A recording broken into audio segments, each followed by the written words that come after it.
आप सब तो इसी वसौदी गुड मॉर्निंग सुप्रभात। आप लोग को स्वागत है हमारे यूट्यूब चैनल मेरी बोली भाषा मेरी पहचान में। आप लोग स्वस्थ और मस्त होला, हम भी एकदम स्वस्थ छा रहे आप लोगों का समझ छा।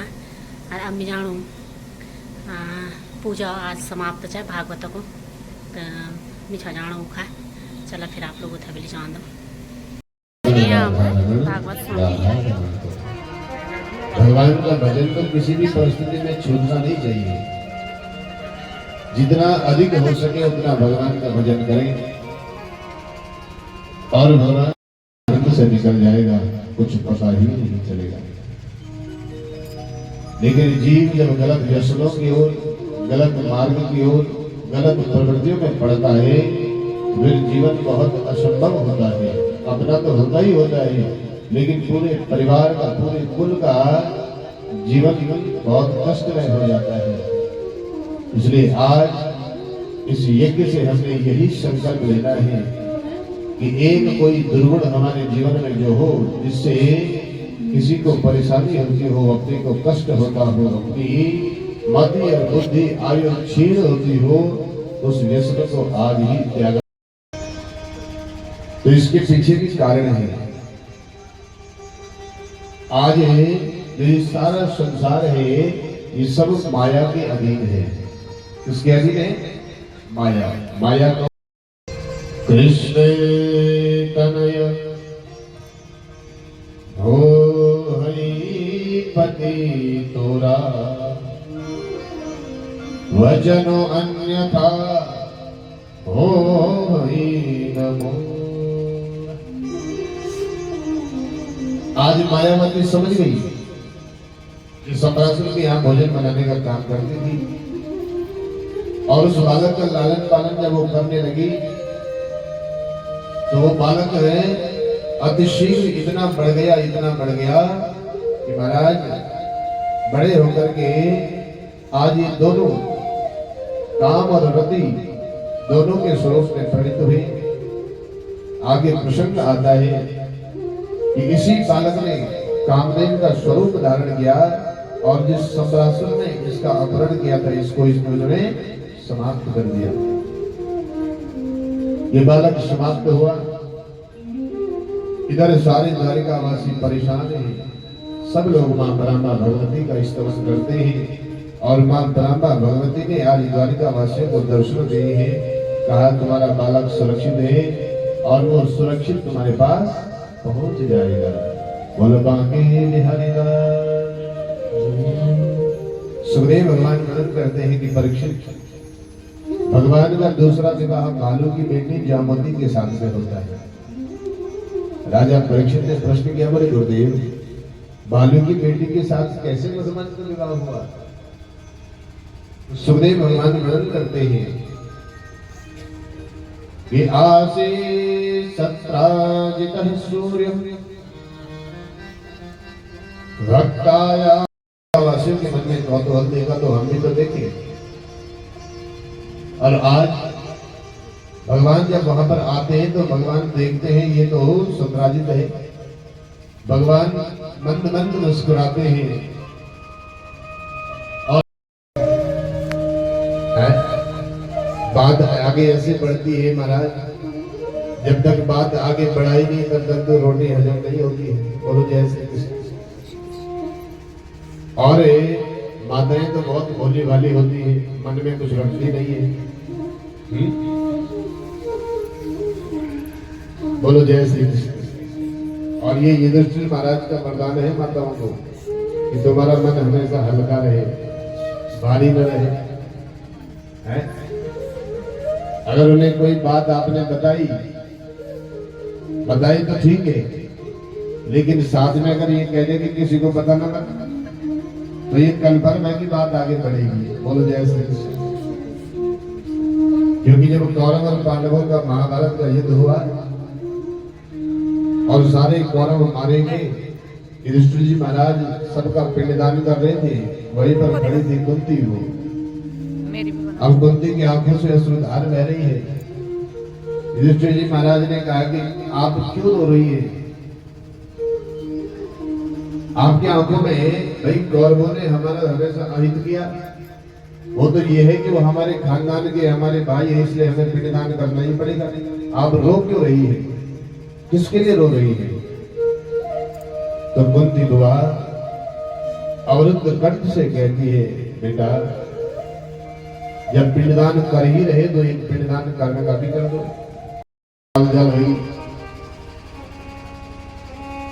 तो सब जब पानी भलो गए रोज तो खूब हंसी मजाक बोल चाल होने आज सुस्त हुई तो तबियत पूछने के बाद के लिए उदास हुई थे, तबियत पानी ठीक से नहीं ना सब ठीक थे। तो दो चुप के लिए हुई थी, बोला ना कोई बात ना बताओ।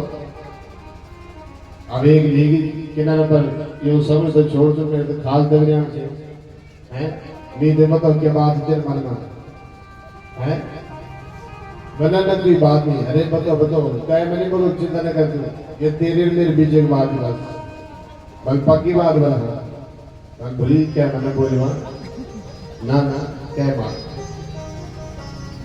और हमारी जो मणि थे वो चोरी हुई, क्या चोरी मस्जिद द्वारिका राजा इनका बड़ो राजा ने मणि चोर राम तो बोली खबरदार क्या मैंने बोली तो वहां ना बिल्कुल चिंता नहीं कर। अब एक कान से दूसरे कान, दूसरे कान से तीसरे कान, तीसरे कान से चौथे कान और सीधे मैदान में बात पहुंच गई। पूरी द्वारिका में बात फैल गई। पूरी द्वारिका में जब बात फैली ये बात भगवान श्री कृष्ण तक पहुंची और मेरे गोविंद तक जब ये बात पहुंची तो भगवान को बहुत कष्ट हुआ। भगवान को ये बहुत पीड़ा हुई कि मुझ पर बहुत बड़ा कलंक लग गया है। भगवान उस कलंक को धोने के लिए निकलते हैं, मां परम्बा भगवती का पूजन करते हैं, मां जगदम्बा का पूजन करते हैं और जब पूर्णाहुति होती है तो उसी समय भगवान अकेले नहीं जामवती को लेकर के आते हैं। सारे द्वारिका वासी आज खुशियां मनाने लगे, झूमने लगे। सुखदेव भगवान वर्णन करते हैं, परीक्षित भगवान सत्राजित की सभा में जाते हैं, कहते हैं ये आपकी मणि है, ये हमने नहीं चुराई थी, ये हमें वहां से मिली। सारी बात बताई। तो जब द्वारिका वासियों को पता चला कि भगवान ने मणि चोरी है तो सब भगवान को गालियां देने लगे उस समय। और आज पता चला है कि सत्राजित ने झूठा आरोप लगाया, अब भगवान की प्रशंसा करने लगे, सत्राजित को गालियां देने लगे। लोग कब बदल जाए कब पलट जाए कोई भरोसा नहीं है। बोलो जय श्री कृष्ण। आज सत्राजित सब झुका करके सभा में बैठ गया, अपनी बुद्धि का प्रयोग करने लगा और बुद्धि का जब प्रयोग करने लगा बोले अब क्या करें, अपमान तो हो गया इतना बड़ा, आप इसे स्वीकार कर लीजिए। भगवान ने कहा जैसी तुम्हारी मर्जी। तो अब सत्राजित क्या बन गए? सत्राजित बन गए भगवान के ससुर जी। भगवान का तीसरा विवाह हो गया सत्यभामा के साथ। अब जब कन्यादान का समय आया तो सत्राजित ने वो मणि भगवान को कन्यादान में दे दी। कन्यादान में जब मणि दी, बोले प्रभु अब ये मणि आपकी भी है, अभी मणि अब हमारी नहीं है। अब भगवान के साथ बुद्धि का प्रयोग करोगे तो बुद्धि भेद हो जाएगी।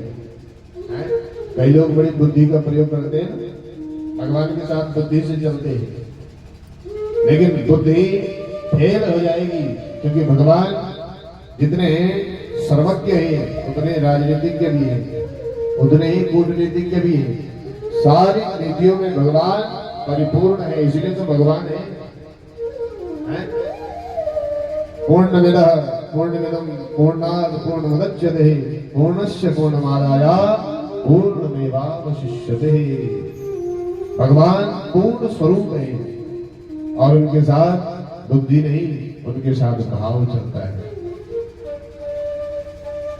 कई लोग बुद्धि का प्रयोग करते हैं, लेकिन बुद्धि फेल हो गई। भगवान ने कहा ससुर जी आप सही कह रहे हैं, मणि अब हमारी हुई, लेकिन ये मणि रहेगी हमारे ससुराल में।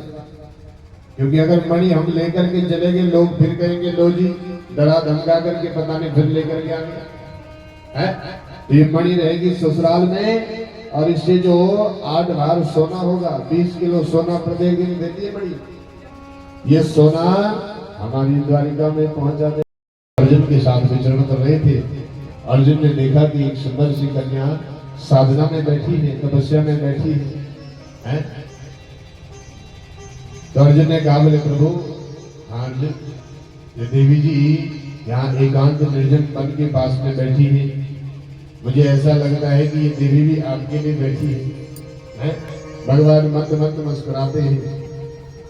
अर्जुन ने कहा, बोले प्रभु अगर आप आज्ञा दें तो हम पूछ करके आए, पता करके आए ये देवी कौन है। भगवान ने कहा, तुम्हारी मर्जी भैया, है तुम्हारा मन है तुम देखो। जैसे देखने के लिए गए, पूछा देवी आप कौन है, यहाँ क्यों बैठी है, तुम्हारा यहाँ पर बैठना ठीक नहीं है, हैं? इतना सुंदर सहज स्वरूप कन्या के स्वरूप में हो और एकांत में बैठी हो, ये ठीक नहीं है, जाओ अपने अपने घर जाओ। यहाँ पर क्यों बैठी हो, कौन हो तुम? तो आज वो कन्या अपना परिचय देती है। यह देवस्य सवितुर दुहिता पत्नी क्षते विष्णुं वरेण्यं वरदं तपः परम। अर्जुन ने जब सुना, बोले देवी चिंता मत करो, जिनको तुम पाना चाहती हो, जिनको तुम ढूंढना चाहती हो, वो तो हमारे साथ में ही है, चलो हमारे साथ। अर्जुन लेकर के गए, बोले प्रभु हम तो आज से भविष्य वक्ता भी बन गए, हमने जो बात कही थी वो बिल्कुल सही निकली। और आज भगवान का चौथा विवाह कालिंदी के साथ में होता है, पांचवा विवाह भगवान का मित्र वृंदा के साथ में होता है, छठा विवाह भगवान का नागनदी के साथ में होता है।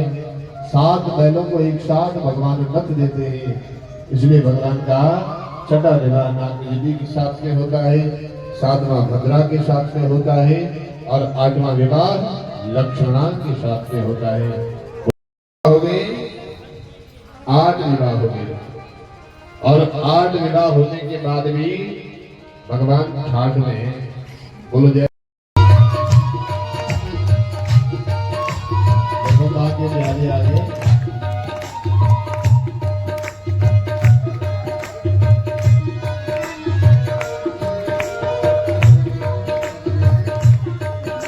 सतीरी बांके बिहारी से हमारी लड़ गई,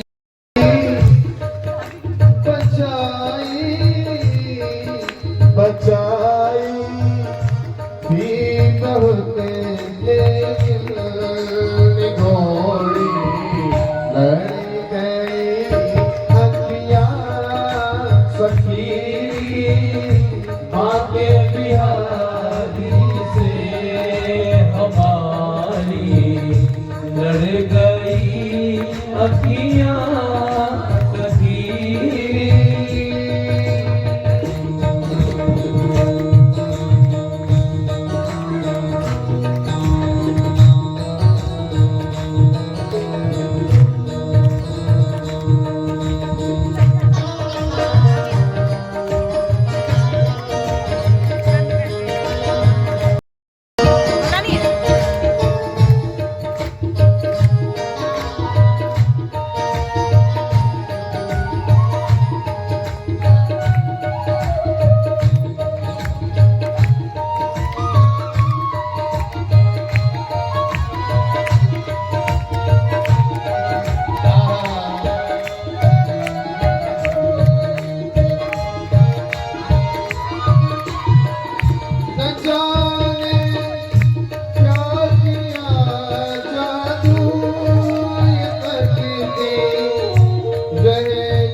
बोले सदगुरुदेव भगवान की आज के आनंद की जय जय श्री राधे। तो आज और उन सारी राजकन्याओं को कारागार में बंद किया था। भगवान का जब समाचार पहुंचा तो भगवान को ये बात ठीक नहीं लगी।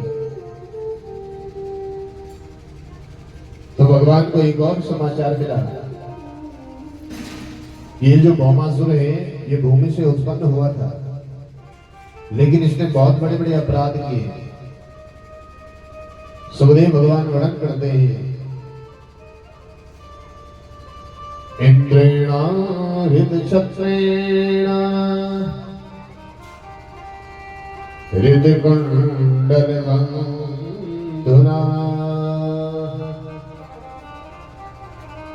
हृदयमरादस्थानेन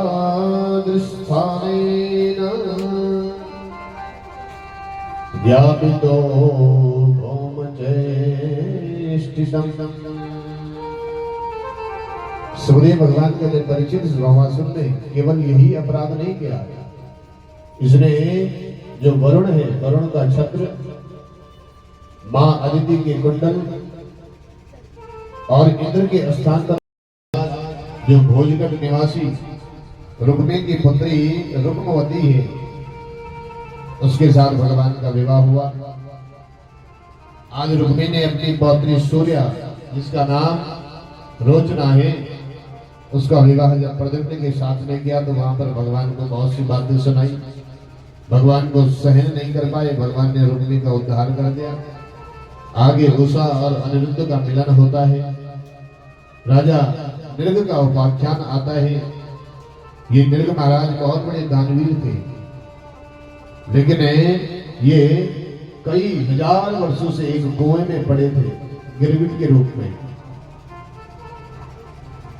तो इनका उद्धार भी भगवान ने किया। भगवान ने जानना चाहा कि तुम ऐसे क्यों यहाँ पड़े हो। भगवान के पुत्रों ने भगवान को बताया, तो इनसे एक अपराध हुआ, तो ये बहुत गौदान करते थे। तो एक समय क्या हुआ कि ये गौदान जब कर रहे थे तो एक गाय किसी की छूट करके और राजा के यहाँ पहुंच गई, और राजा ने पुनः उस गाय को किसी अन्य ब्राह्मण को दान कर दिया। बस उसी अपराध के कारण राजा को ये श्राप लगा और कई हजार वर्षों तक ये योनि भोगनी पड़ी। आज भगवान के हाथों से मुक्त हुई। एक पौंड्रक द्वारिका में आया। ये पौंड्रक है, इसने भगवान के बारे में सुना था। सब लोग की कन्हैया का पूजन करते, भगवान का पूजन करते। इस पौंड्रक ने दो हाथ तो इसके थे, दो नकली हाथ और लगाए। दो नकली हाथ लगाने के बाद इसने पीछे एक चक्र बनाया, एक सिंहासन बनाया, उसमें बैठ गया और द्वारिका वासियों को कहने लगा, द्वारिका वासियों आओ, असली भगवान तो हम हैं, हमारी पूजा करो। हमारी पूजा करने से तुम्हें सब कुछ मिलेगा। अब होते हैं ना, आजकल कलयुग में भी अनेक भगवान घूम रहे हैं कि हम भगवान हैं, हमारी पूजा करो, हैं, हमारी फोटो लगाओ, हम ही सब कुछ हैं।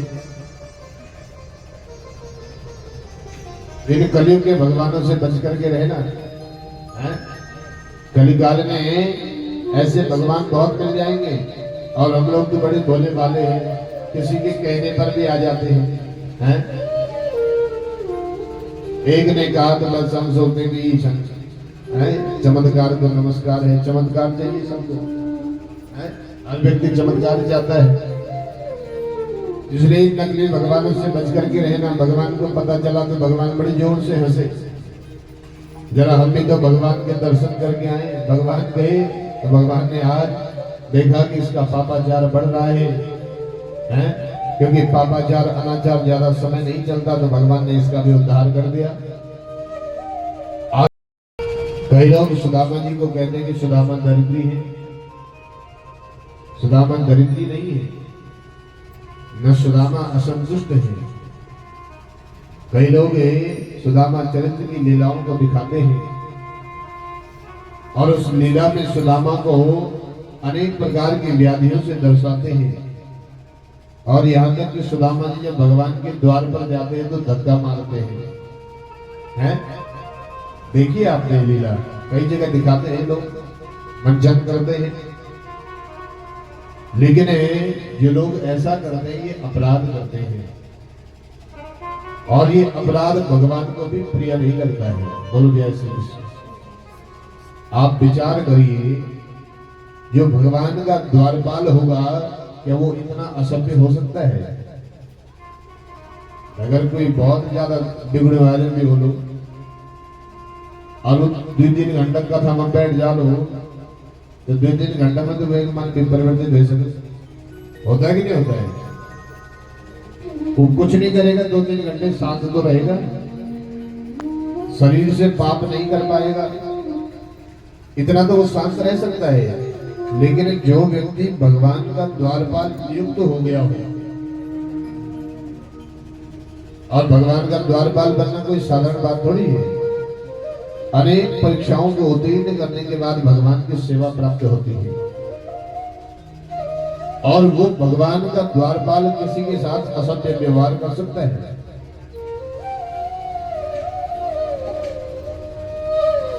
कृष्णस्यासि सखा कश्चित्, और सुदामा जी कैसे हैं? सुंदर दाम है जिनके, वो है सुदामा। कृष्णस्यासि सखा कश्चित् ब्राह्मणो ब्रह्मवित्तमः, केवल ब्राह्मण ही नहीं है, ब्राह्मणों में भी ब्रह्म को जानने वाले हैं, ब्रह्मवित्तमः। और विरक्त है, विरक्त इंद्रियार्थेषु, इंद्रियों से भी विरक्त है। और स्थिति ये है कि कभी कभी 3-4 दिन खाने को कुछ नहीं मिलता है, भोजन करने को कुछ नहीं मिलता है, घर में कुछ नहीं है, भूखे हैं, प्यासे हैं, व्याकुल है सब। लेकिन उस परिस्थिति में भी सुदामा जी प्रशांत आत्मा, प्रसन्न रहते हैं। प्रत्येक स्थिति में, प्रत्येक परिस्थिति में प्रसन्न रहते हैं। प्रशांत आत्मा जितेंद्रिय, और जितेंद्रिय है। भगवान को आज सुदामा का स्मरण आया। भगवान वृद्ध ब्राह्मण का वेश बना करके गए।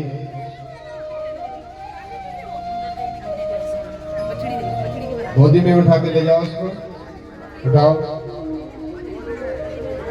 उठे जाओ। हाँ, बोलो जय श्री कृष्ण, बोलो बांके हरिलाल की। तो आज सुखदेव भगवान कहते परीक्षा, लेकिन एक सुदामा है, सबके दर्शन कर दिए, सब पर कृपा कर दी। जरा सुदामा को भी देखो कि सुदामा किस हाल में है। तो भगवान आज वृद्ध ब्राह्मण का वेश बना करके सुदामा जी की जो धर्म पत्नी है, नाम है सुशीला, और सुशीला के पास में पहुंचे, भगवान मिले, वृद्ध ब्राह्मण का वेश बना करके गए। सुशीला को कहा, बोले देवी, आप जानते हैं कि आपके जो पतिदेव हैं वो कोई साधारण व्यक्ति नहीं है। उनके जो मित्र हैं वो इस समय द्वारिका के राजा हैं। क्या है? द्वारिका के राजा। तो कभी उनसे भेंट वार्ता होती है, कभी वो मिलते हैं उनसे? सुशीला से कहा, हमें तो पता ही नहीं। तो कभी वो कहीं जाते हैं, कभी बोलते हैं कि मैं द्वारिका जा रहा हूँ, बोले ना, वो तो घर से कहीं जाती ही नहीं, वो तो सदैव भगवान का भजन करते हैं।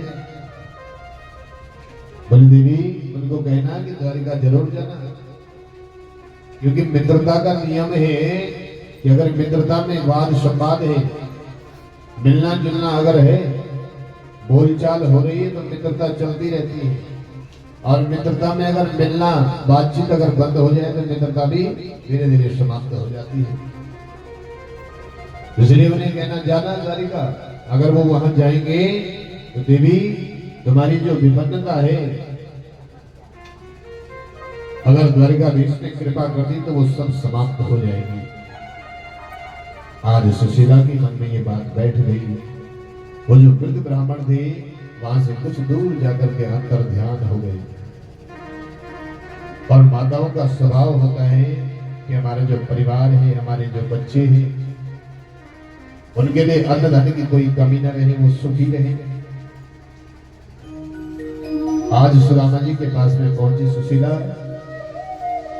सुदामा जी महाराज उसी समय अपना संध्या वंदन निवृत्त करके बाहर आए। सुशीला ने कहा, क्यों जी, क्या कोई आपके बचपन के मित्र हैं जिनका नाम सुदामा है? बोले हाँ हाँ। जिनका नाम कृष्ण है? बोले हाँ हाँ, मेरा मित्र है, हम बचपन में साथ में पढ़ते थे। और इस समय सुशीला वो द्वारिका के राजा हैं। सुशीला ने कहा, द्वारिका के राजा हैं तो आप कभी उनसे मिलने जाते क्यों नहीं है? और वो तुम्हारे अगर मित्र हैं तो तुम्हें तो मित्र को मिलने जाना चाहिए।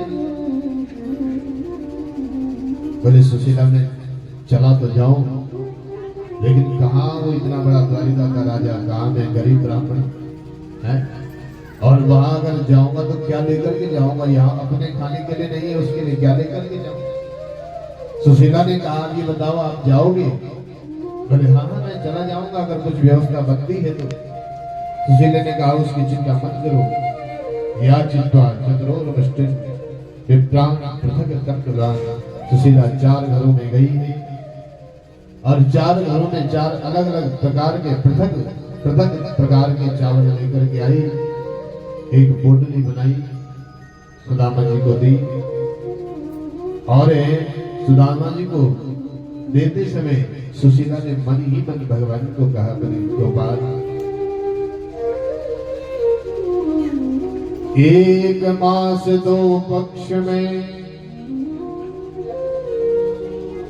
2 एकादशी होई, मेरे घरे गोपाल जो एकादशी हो। गोपाल, आज बड़ी आशा से, बड़ी निष्ठा से इनको आपके पास भेज रही हो। सुदामा जी महाराज निकलते हैं। 4 पुत्र हैं सुदामा जी की, और चारों पुत्र आज भूख से बिलख रहे हैं, रो रहे हैं। सुदामा जी के पीछे पीछे दौड़ रहे हैं, पिताजी पिताजी पिताजी। सुशीला उनको संभालती है। सुदामा जी महाराज आगे बढ़ते हैं। चलते चलते एक नदी के पास में पहुंचे। अब नदी पार करनी है, पार करें कैसे? कोई नाविक मिल भी जाए तो उसे दे क्या? इतने में एक नाविक नाव लेकर के आता है। सुदामा जी से पूछता है, हाँ भैया, कहाँ जाना है? बोले हमें तो पल्ली पार जाना है। बोले आओ बैठो हमारी नाव में। बोले ना ना, हमारे पास कुछ है नहीं। बोले कोई बात नहीं, आओ आओ बैठो, फिर कभी दे देना। बड़ा आग्रह किया। सुदामा जी नाव में बैठे, क्योंकि बड़े स्वाभिमानी थे। आदमी विपन्न हो जाए कोई बात नहीं, गरीबी रहे कोई बात नहीं, लेकिन व्यक्ति को लालची और लोभी नहीं होना चाहिए, अपने स्वाभिमान पर रहना चाहिए। और जो व्यक्ति अपने स्वाभिमान पर, अपनी बुद्धि विवेक पर नहीं रहता है, वो हमेशा दुखी रहता है। उसकी लालसा कभी पूर्ण नहीं होती। सुदामा जी को देख करके बार बार हंसता है। सुदामा जी देखने लगे, बहुत देर से हंस रहा है, और मुझे देख करके, मेरी ओर देख करके हंस रहा है। तो सुदामा जी स्वाभिमानी है, क्यों भैया तुम बार बार हमें देख करके क्यों हंस रहे हो? क्योंकि हंसी भी कई प्रकार की होती है। तो आप हंस क्यों रहे हमें देख करके बार बार? हमारे फटे हुए वस्त्र हैं क्या, इन्हें देख करके हंस रहे हो? हम दुबले पतले इसलिए हंस रहे हो? हम आपकी नाव में इसलिए नहीं बैठे कि आप हमारी हंसी उड़ाओ। आपको नहीं उतारना है पार तो मत उतारो, लेकिन हंसो मत। नाविक ने कहा, नहीं ब्राह्मण देवता, मैं आपको देख करके नहीं हंस रहा हूं, मुझे कोई बात की स्मरण आई, इसलिए मुझे हंसी आ रही है। सुदामा जी को पार उतारा है। सुखदेव भगवान कहते, परीक्षित, वो नाविक कोई और नहीं, वो स्वयं मेरे कृष्ण नाविक बन करके सुदामा को पार उतारने के लिए आए थे। भगवान इसलिए हंसे। सुदामा तो आज भी नहीं बदला है, आज भी वैसा का वैसा ही है। वही स्वाभिमान, वही दिव्य तेज, वही प्रतिज्ञा सुदामा जी को पार उतारा। और पार जब उतारा तो सुखदेव भगवान वर्णन करते हैं, चलते चलते सुदामा जी जब बहुत थक गए और जब चल नहीं पाए, एक कदम भी आगे नहीं बढ़ पाया, शरीर इतना असमर्थ हो गया। भूख लगती है, प्यास लगती है, जिंदगी अब उदास लगती है। कैसे आऊं मैं तेरी द्वारिका, आस भी अब निराश लगती है। सुदामा ने वहीं पर एक मिट्टी का ढेला था, सो गए। सुदामा को नींद आ गई। मेरे प्रभु आज योग माया का स्मरण करते हैं। योग माया भगवान श्री कृष्ण के समक्ष प्रकट होती है। भगवान योग माया को कहते हैं, योग माया आज तुम्हें मेरा एक और कार्य करना है। योग माया ने कहा, बोले प्रभु आज तक आपने जो भी कार्य मुझे कहे मैंने सब कार्य किए, लेकिन उसके बदले में कुछ मांगा नहीं। और आज मैं चाहती हूँ कि जो काम मैं आपका करूं उसके बदले आप कुछ मुझे दें। तो भगवान उसी समय योग माया को कहते, योग माया जब कलिकाल आएगा, कलयुग आएगा, तो उस समय तुम्हारे बड़े बड़े ऊंचे ऊंचे शिखरों पर, ऊंचे ऊंचे पर्वतों पर सिद्ध पीठ होंगे। और उन सिद्ध पीठों में जो लोग जाएंगे, जो उनका दर्शन करेंगे, जो कलयुग में माँ पराम्बा भगवती का, माँ चंडी का स्तवन करेंगे, उनके समस्त मनोरथ पूर्ण होंगे। इतना कह करके योग माया जाती है। सोते हुए जो सुदामा है उनको उठा करके उसी अवस्था में और सीधे द्वारिका में लेकर के आती है। द्वारिका में जब प्रातः काल होती है, सुदामा जी की आंखें खुली तो देखा महाराज बड़ी बड़ी अटारियां खड़ी है। सुदामा जी ने पूछा, क्यों भैया ये कौन सी जगह है? बोले ये तो द्वारिकापुरी है। अच्छा, मैं द्वारिकापुरी पहुंच गया? बोले हाँ। पूछ लिया भगवान का महल कहाँ पर है? तो द्वारिका वासियों ने बताया, सुदामा द्वार पर पहुंचे। द्वारपालों ने सुदामा जी को प्रणाम किया। बोले भैया मुझे मिलना है, द्वारिकाधीश से मिलना है। द्वारपालों ने सुदामा जी को प्रतीक्षालय में बिठाया और प्रतीक्षालय में बिठा करके भगवान उसी समय भोजन प्रसाद ग्रहण करके अपने अंतःपुर की विश्राम की ओर जा रहे थे। इतने में द्वारपाल भगवान के समक्ष पहुंचे। द्वारपालों ने भगवान को प्रणाम किया। बोले प्रभु प्रणाम। भगवान कहते प्रणाम, कहो क्या बात है? बोले प्रभु आपसे कोई मिलने आया है। भगवान ने कहा हमसे मिलने कौन आया है? बोले आपसे कोई मिलना चाहता है। तो कौन मिलना चाहता है? तो आज द्वारपाल भगवान को कहते, नाथ एक भिक्षुक खड़ा विप्रे सुदामा, मुझे बताया कुछ नहीं, कहता प्रभु से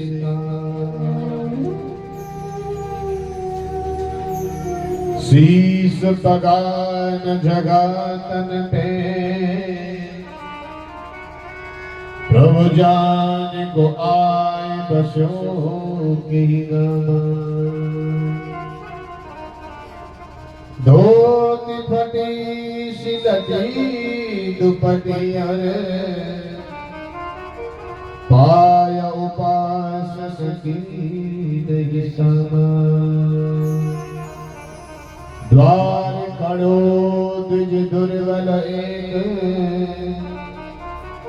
भयो चक्षुषो वसुधा पूछत दीन दयाल उदार बतात आपना नाम सुधा। जैसी भगवान ने सुना सुदामा आ गए हैं। बोले क्या कहा, क्या नाम बताया? बोले सुदामा। और सुदामा कहना था भगवान ने लगाई है दौड़। आज मेरे गोविंद इतने तीव्र गति से दौड़े हैं कि महाराज कहीं भगवान की चरण पादुका गिर गई, कहीं भगवान का मुकुट गिर गया, कहीं भगवान का अंगवस्त्र गिर गया। आगे आगे भगवान दौड़ते हैं, पीछे पीछे सारे मंत्री दौड़ रहे हैं। मंत्रियों ने सोचा कि क्या द्वारपाल ने ऐसा कौन सा समाचार दिया कि भगवान इतने तीव्र गति से दौड़े हैं। 7 द्वारों को पार करते हुए उठे राम सुधी प्रेम अधीरा, उठे राम सुधी। जरा दर्शन करना इस प्रेम का, इस क्षण का, जो सारे चराचर जगत को चलाने वाले परम पिता परमात्मा है। उनकी मित्रता का सूत्र देखिए, उनकी मित्रता का दर्शन करिए। आज संसार में जीव थोड़ा सा उठ जाता है, थोड़ा सा धन वैभव संपत्ति देख लेता है, थोड़ा पद मिल जाता है, तो वो अपने मित्र क्या, वो अपनों को भूल जाता है। लेकिन भगवान का दर्शन करिए, इस मित्रता का दर्शन करिए। भगवान सुदामा को गले से लगाते हैं, आंखों से अश्रुधार बहने लगती है। सुदामा को गोदी में उठा करके और भगवान सीधे अपने अंतःपुर में लेकर के जाते हैं। जिस सिंहासन का कोई स्पर्श नहीं कर सकता है, उस सिंहासन में भगवान आज सुदामा को, अपने मित्र को बिठाते हैं। सुदामा आज मौन है। भगवान आज सुदामा का दर्शन करते हैं। सुदामा के जो चरण हैं वो अपने दोनों हाथ में लेते हैं। रुक्मणी को कहते हैं, रुक्मणी जाओ जल्दी से जल लेकर के आओ। रुक्मणी मैया आज जल लेने के लिए जाती है। और भगवान आज जैसे ही सुदामा के चरणों को देखते हैं, हाथों में देखते हैं, कांटे चुभ रहे हैं, जो कांटे पैरों में लगे हैं, और भगवान के हाथों में उन्हें कांटों से जो रक्त बह रहा है, वो रक्त भगवान के हाथों में लगा। हाय विहाल विवायन सो, एक सच्ची मित्रता, एक परम मित्रता आज भगवान इसका दर्शन करवाते हैं। सुदामा भगवान को कहते हैं, कन्हैया से अगर दुखी न हो तो मित्र हो ही नहीं सकता है। वो तो मतलब का यार है, वो मित्र नहीं है। आज सुदामा को सुंदर वस्त्र पहनाए हैं, और सुंदर वस्त्र पहना करके सुदामा जी बहुत गदगद है, बहुत प्रसन्न है। सुदेव भगवान कहते हैं, परीक्षित, भगवान मां रुक्मणी को आदेशित करते, जाओ रुक्मणी, ब्याह भी कर लिया और हमें निमंत्रण तक नहीं दिया। सुदामा कहते, रे कन्हैया भैया तू कहाँ इतना बड़ा राजा है, तुझे क्या निमंत्रण देता, कहाँ बुलाता, कहाँ रखता है? बड़े लोगों की बड़ी बातें, उनके लिए तो व्यवस्था बड़ी चाहिए है, सब कुछ अटैच चाहिए, 10 बजे से पहले डिस्टर्ब न करे कोई है, ये सारी व्यवस्थाएं चाहिए, उन्हें शारीरिक कष्ट ना हो। तो सुदामा कहते, गोपाल अब हो गया है, गदम न सोचा में गदम न मन ने, जो बीत गए उस पर ज्यादा दिमाग नहीं घुमाना चाहिए है। कई लोग उसी पर दिमाग घुमाते हैं, फिर टेंशन में रहते हैं, और टेंशन में क्या रहते हैं, फिर सर दर्द होता है, और अपना सर दर्द होता है, दूसरों का भी सर दर्द करते हैं। वो जैसे अब कैसे बताएं, इतना बड़ा राजा अब पोटली बगल में दबाई है, कैसे वो कच्चे से चावल दे दे? ये तो पोटली कोई अच्छे से कपड़े में रहती, वो भी फटी पुरानी है। अब सुदामा तुरंत बात को परिवर्तित कर दे, रे कन्हैया तुझे याद है भैया जब हम गुरुकुल में रहते थे? कन्हैया ने कहा वो सब तो ठीक है, लेकिन ये बताओ भाभी ने कुछ भेजा है कि नहीं?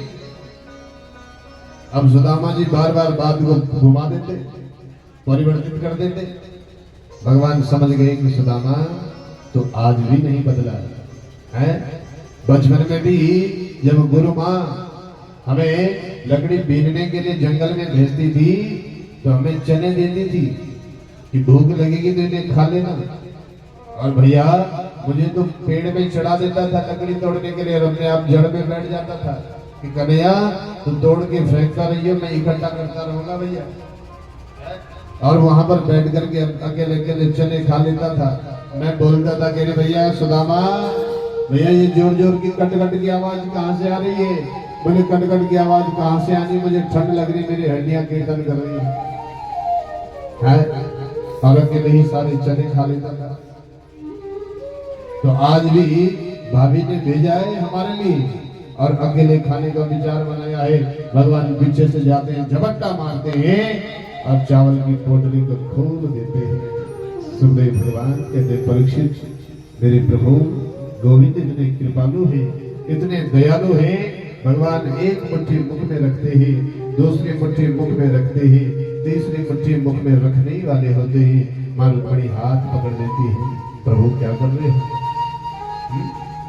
दो मुट्ठी चावल में 2 लोग की संपत्ति सुशीला को प्रदान कर दी, 1 लोग की हमारे लिए बचा दो, है सब उसी को दे दो।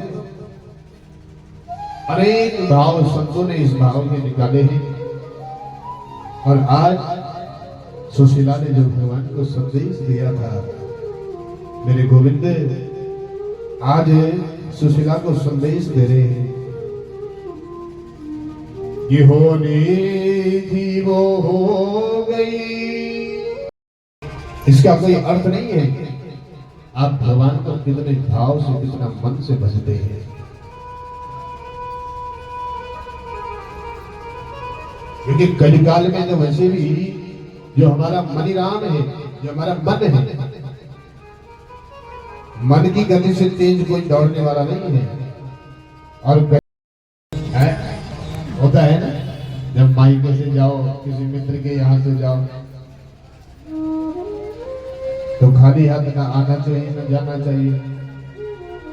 अब सुदामा जी सोच रहे हैं कि चलो मुझे तो कुछ चाहिए नहीं, क्योंकि सुदामा जी तो विरक्त है, लेकिन कम से कम अपनी भाभी के लिए तो कुछ देता है। फिर कुछ आगे पहुंचे, फिर मन में सोच रहे क्या पता भूल गया हो।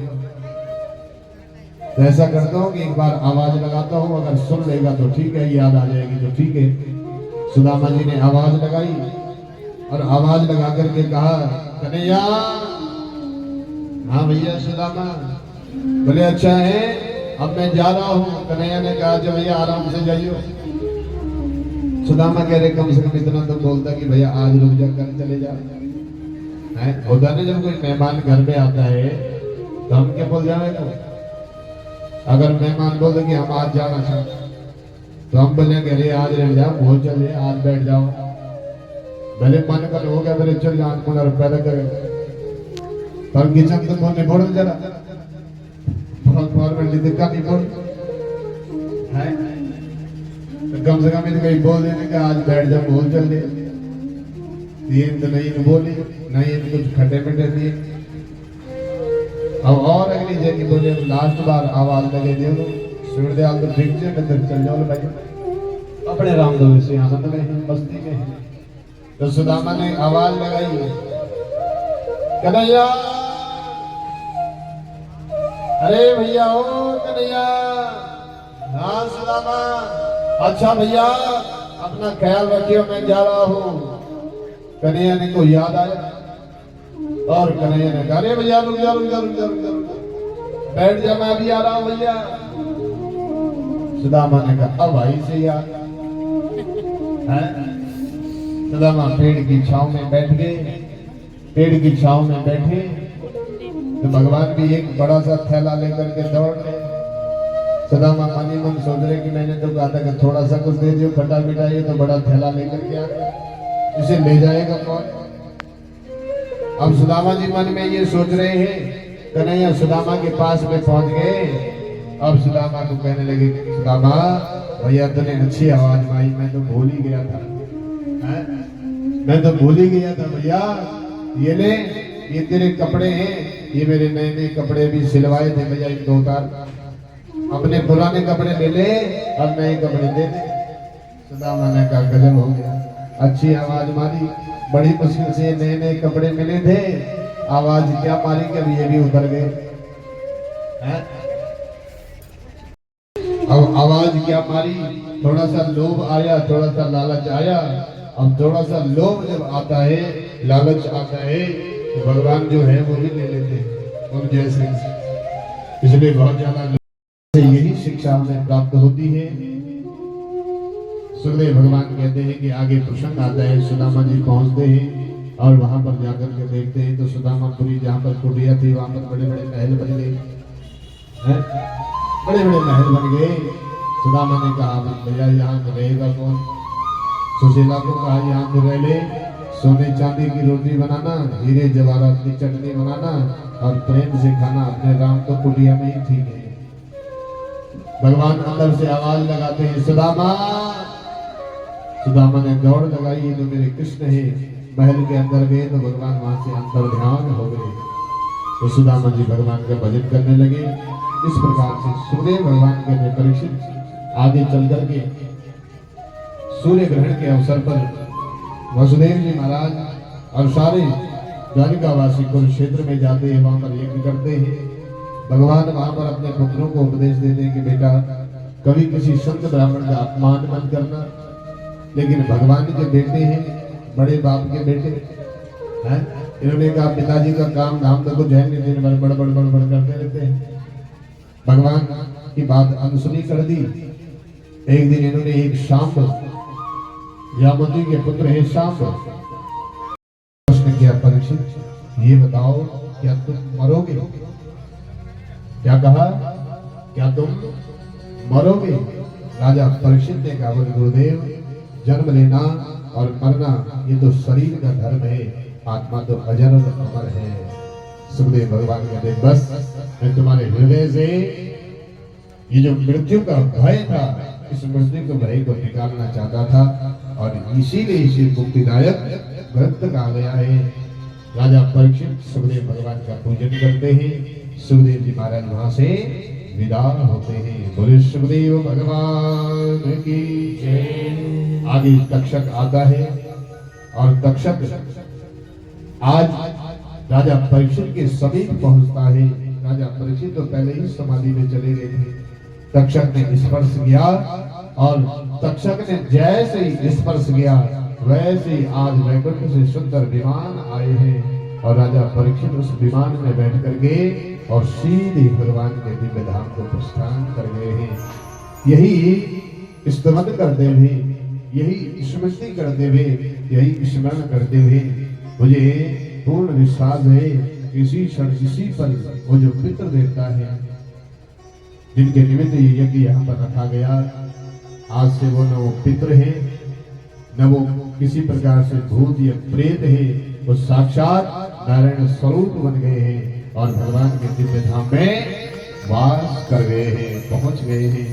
अब वो नारायण के स्वरूप में है और जीव जब नारायण स्वरूप बन जाता है, जन्म और मरण के चक्कर से मुक्त हो जाता है, तो फिर वो अपने जितने भी परिकर हैं, जितने भी उनके इस परिकर में, इस क्षेत्र में जो जो उनसे स्नेह करते हैं, वो हर पल अपने पुत्रों के साथ, अपने परिवार के साथ, अपने पुत्रियों के साथ, अपने चाहने वालों के साथ वो पल पल खड़े रहेंगे। उनका स्मरण कभी छोड़ना मत, उनका स्मरण कभी भूलना मत। क्यों? क्योंकि उन्होंने जो पल, जो क्षण आप लोगों के साथ गुजारे होंगे, वो बहुत त्याग और तपस्या कर रहे होंगे और वो तपस्या जो उन्होंने करी है, आज मुझे ऐसा लगता है कि आपने सदपुत्र का जो धर्म है,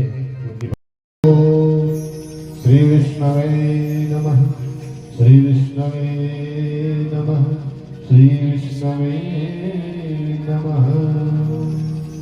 तो यहीं पर ये दिव्य और पावन पवित्र कथा विश्राम होती है। और सच कहें मन तो नहीं है आप सब लोगों को छोड़ने का, लेकिन विधि का विधान है, जाना तो पड़ेगा। ये शरीर भले आप सबसे विलग हो जाए, लेकिन मन सदैव आप सबके साथ स्थित रहेगा। आइए 2 मिनट पितृ देवताओं का स्मरण करते हुए और फिर आरती का दर्शन करेंगे।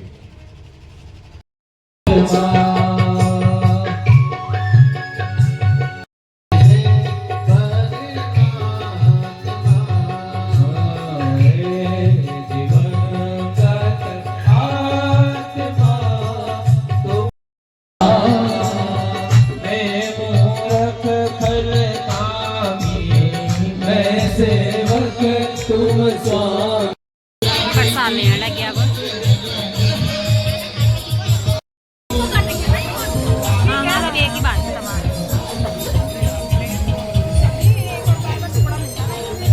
पन्नी लो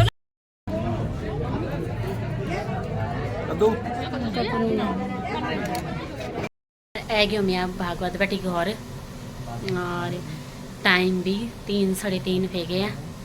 अरे ब्लॉग भी अब मैं यकमी समाप्त कर दूँ, क्योंकि आज और ब्लॉग बहुत बड़ हो गया और बहुत मस्त है आज और ब्लॉग, क्योंकि यहाँ मैं भागवत पूरू करूँ मेरे 1 घंटा पूरी डाली मेरी वीडियो। तो आप लोगों को बहुत अच्छा लगे, बोलो लाइक कर दिया, कमेंट कर दिया और शेयर कर दिया। आप लोगों को अच्छा लगे बोलते यकमी समाप्त कर दूँगी आज और ब्लॉग।